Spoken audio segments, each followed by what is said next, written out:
Om Sri Lakshmi Narasimhaya Maha, Valmiki Ramayana, Yuddhakanda, Chapter 99. Encounter between Rama and Ravana. Seeing that Mahodara, Mahaprashva, and Virupaksha had been killed, Ravana began seething with rage during the conflict.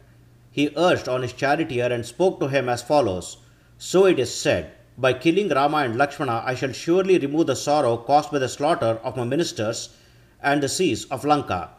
In combat, I shall cut down the tree Rama, who bears the fruit Sita, whose branches are Sugriva, Jambuvan, Kumuda, Nala, Dvida, Mainda, Angada, Gandhamadana, Hanuman, Sushena, and all the other monkey troop leaders, causing all 10 directions to resound with the rattling of his chariot. That mighty chariot warrior sallied forth quickly and charged towards Rama. Filled by that noise, the entire earth, with its rivers, mountains, and forests, trembled, terrifying lions, deers, and birds. Ravana employed a most ominous mystic weapon of darkness to devour all the monkeys, causing them to fall down everywhere about. Dust rose up from the ground as they ran defeated in all directions, for they would not tolerate the influence of that weapon presided over by Lord Brahma himself. When Rama saw the monkey troop leaders routed by the hundreds by Ravana's arrows, he took up a sturdy position.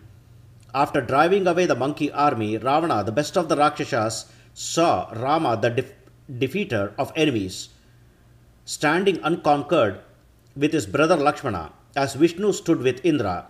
Rama had broad eyes like the petals of a lotus flower and long arms. The bow which he held seemed to be scraping the sky. When Rama saw the defeated monkeys fleeing the battlefield and Ravana approaching, he joyfully grasped his bow in the middle. He then began bending the mighty bow as if he intended to split the world with it.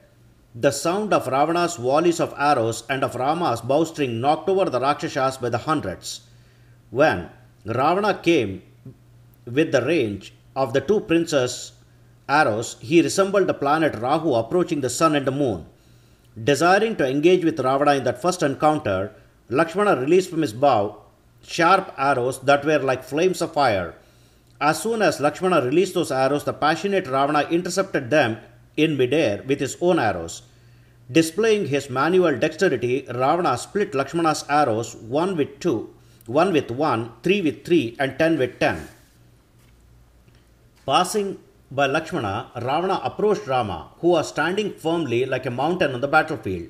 With his eyes red from anger, Ravana approached Rama while showering him with arrows. Seeing Ravana's showers of arrows approaching, Rama quickly grabbed arrows with crescent-shaped heads from his quiver. With those broad-headed arrows, Rama splintered Ravana's blazing arrows that resembled venomous serpents. Rama and Ravana quickly showered each other with different kinds of sharp arrows, shoving back each other with the force of their arrows and remaining undefeated. They described circles around each other from left to right with arrows. All living beings were terrified as the two warriors who resembled death and the Lord of Death fought with each other, shooting arrows. The sky was covered with different kinds of arrows, as it is by clouds interlaced with lightning during the monsoon. The sky appeared to have innumerable eye holes due to being covered with showers of swift, sharp arrows guided by vulture plumes. The two warriors covered the sky with intense darkness by their arrows, like two huge clouds arisen at sunset or even at sunrise. Seeking the death of each other, a great and an inconceivable fight ensued between them, like the one between Indra and Vritra. Both had excellent bows, both were skilled in combat, both were expert in the use of weapons, and both were outstanding in combat. Indeed, wherever they moved, volleys of arrows moved about like waves in the ocean impelled by wind. Then Ravana, who caused people to cry, used his hands to shoot a wreath of steel arrows into Rama's forehead. Rama bore on his head that wreath released from Ravana's dreadful bow.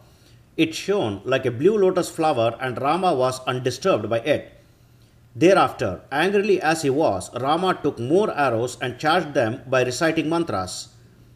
Taking his bow, he shot those arrows without interruption at the lord of the Rakshasas. falling on Ravana's impenetrable armor like a bleak cloud, those arrows did not cause him any distress. Rama, who was expert in the use of all kinds of mystic weapons, at once struck Ravana in the forehead with a most excellent weapon. Rama's arrows hissed like five-headed snakes as they entered the ground when deflected by Ravana. Having obliterated Rama's weapons, the raging Ravana activated a tremendously dangerous mystic weapon of the Asuras. But by it, Ravana shot arrows with the heads of lions, tigers, buzzards, ruddy geese, vultures, falcons, jackals, and wolves, as well as arrows with lions having gaping mouths, and arrows with the head of donkeys, boars, dogs, cocks, alligators, and poisonous snakes. Hissing like an angry snake, Ravana used his magical power to shoot these and other sharp arrows at Rama. Finding himself overwhelmed by the weapon of the Asuras, Rama enthusiastically released a weapon of the fire god. By it, he produced many kinds of arrows, some as bright as fires, others with head like sun, full moon, crescent moon, comet, shooting stars, planets, constellation, and lightning. When struck by Rama's mighty weapons, Ravana's arrows vanished in thin air, but not before killing thousands of monkeys. Seeing Ravana's weapon destroyed by the tireless Rama, the overjoyed monkeys gathered around Rama and roared as they faced Sugriva. After destroying that weapon propelled by Ravana's arms, Rama felt exhilarated. The great monkey chieftain shouted for joy. Thus completes 99th chapter of Yuddha Kanda of the glorious Ramayana of Valmiki, the work of a sage and the oldest epic. Sri Moola Rama Vijayate. Om Sri Krishnarpanamastu.